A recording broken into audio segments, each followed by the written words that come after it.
Pete Bethune claims that the Ady Gil was capable of being towed back to port after it was rammed, but instead instructed to open the sea cogs from you.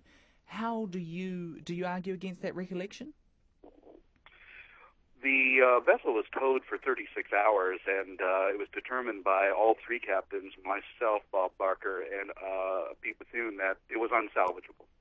I didn't order him to scuttle the boat. In fact, the film clip that we actually have on our website right now shows very clearly, I said, this is Pete's call, and Pete is on camera saying, look, we can't salvage it, we got to let it go. And we contacted Australian Maritime Safety and told them that we had to abandon it. They understood.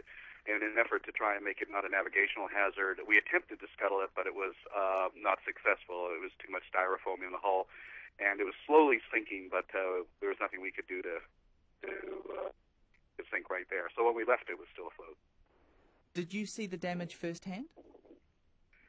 I was not even there. The damage was witnessed by the captain and officers of the Bob Barker and by Pete Bethune, and it was all, of course, filmed. And the vessel was cut right in half. When they towed it, we broke 3 tow ropes, and it was like towing an open bucket. And since it was 2,000 miles through very stormy seas back to Tasmania, everybody, including Pete, agreed that it was unsalvageable. So, but it wasn't scuttled?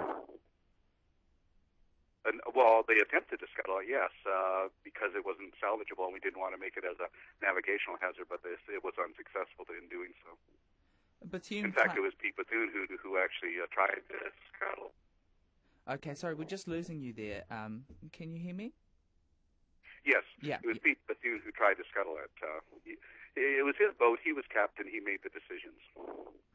When this originally happened, the reports came out that it was sunk. There was no mention that it sunk on its own. There was no mention of scuttling. The vessel was destroyed by the Japanese, and it was sinking. It didn't sink when we left it. It was still afloat.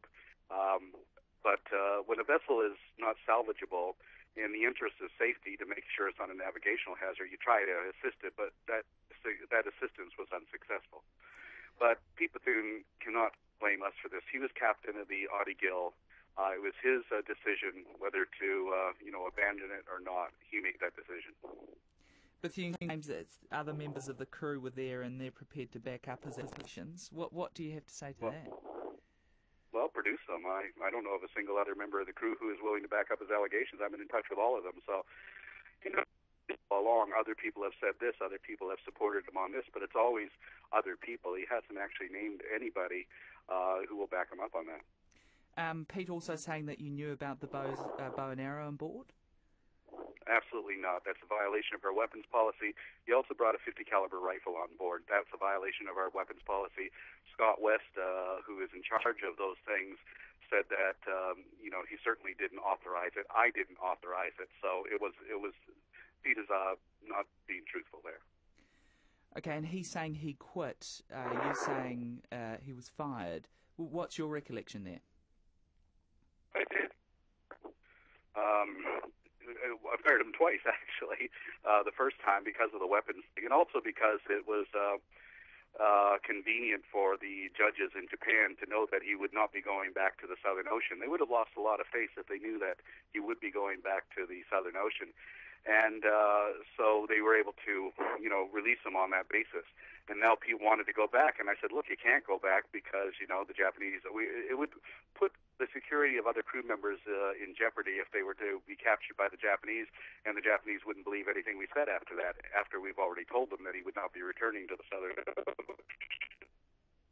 Look, I'm losing you there, Paul, again. Sorry, the reception's quite bad.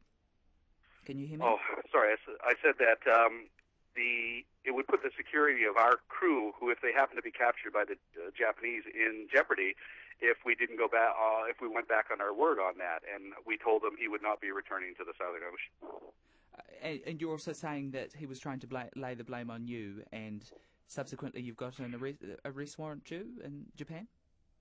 Yes, I got the transcript from the Japanese prosecutor, and Pete says that I ordered him to go on board. And in fact, what we have on our website right now is a video clip showing that, in fact, I did not order him. He insisted, he practically begged me to go on, and I said, okay, we'll go along with it. But I wanted him to go back to New Zealand and talk to the media and to the maritime safety. So what he did was he said Paul Watson was totally responsible. I was reluctant to go on board. He ordered me to go on board. He ordered me to do this. And so I just thought that was completely unprincipled and also a threat to our security for having him continue to work with us. Why do you think Pete's making all these claims now? Because he's angry. I think that's, but none of these claims that he's making have any evidence to back it up. I mean, if you look on our website, there's my letter to him of October 3rd where I said we have to disassociate from you and we'd like to do it just quietly. Then there is his letter in return, which is right borders on blackmail, saying that if I don't get what I want, this is what I'm going to do. And he laid out the allegations. What did he want? He wanted to go back to the Southern Ocean with us, and he wanted us to promote his book, and he wanted us to put him on a lecture circuit. And that's all laid in the letter. And he said, if you don't do this, then I'm going to come out with these allegations. And he listed these allegations. What I did as soon as I got that, I'm not going to be extorted, is I sent those letters off to Andrew Darby of the Age in Hobart and said, can you look into this? Because I don't want to be accused of hiding any of these allegations. We have nothing to hide. He's got nothing here that is has any validity behind it. So I'm not too concerned. He's saying that he's tired of the constant lies of the organisation, but I guess what you're saying is that you're a bit tired of the lies coming from his side. So, yeah, I mean, it's just been constant on this, but there was only one reason that I had to disassociate him from us, and that's the fact that he was collaborating with the Japanese to provide false statements which implicated me in charges of conspiracy. I did not order him on board that ship, and I made it very clear on camera that I would not do such a thing. And he said to the Japanese that I, in fact, ordered him. And that's a very serious allegation.